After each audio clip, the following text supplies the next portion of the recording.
L'anno scolastico, come sempre, inizierà a rilento con le nomine che ancora mancano. In alcune province della regione mancano ancora le graduatorie già uscite, le GPS, quindi una situazione, mi sembra dire, ormai anno dopo anno non migliora ma va peggiorando. Anno scolastico nuovo, problemi vecchi. L'11 settembre, secondo calendario regionale, suonerà la prima campanella per gli studenti del Veneto. A pesare sull'avvio delle lezioni ancora una volta l'annoso problema delle cattedre vuote. Abbiamo avuto quest'anno 600 immissioni in ruolo, di cui quasi un centinaio per i docenti di sostegno. Abbiamo circa 900 posti da coprire e di cui almeno 250 posti di sostegno.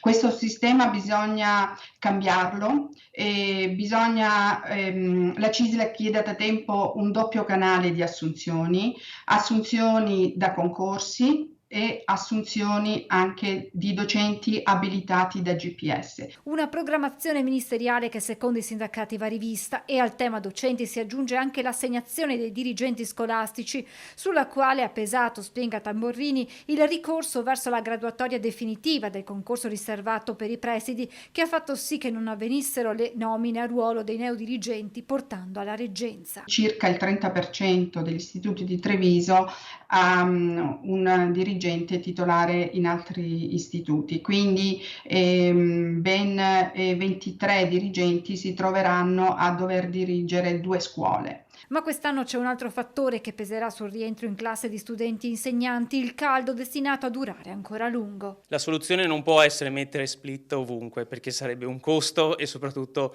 un grosso problema anche ecologico. Vanno inseriti fondi per ristrutturare le scuole, per farle nuove. Non può essere un problema solo delle scuole, ma deve essere un problema di condivisione con tutti. E nell'attesa di intervenire sull'edilizia scolastica si sta facendo strada l'ipotesi di posticipare l'avvio dell'anno scolastico, opzione che, sottolinea Sponza, deve essere frutto di un'attenta progettazione e di una condivisione anche con il mondo produttivo. Non possiamo imporre dall'oggi al domani, iniziamo il 1° ottobre, sì. La scuola però i 180 giorni, i 200 giorni li finiamo a luglio, con il caldo ancora maggiore.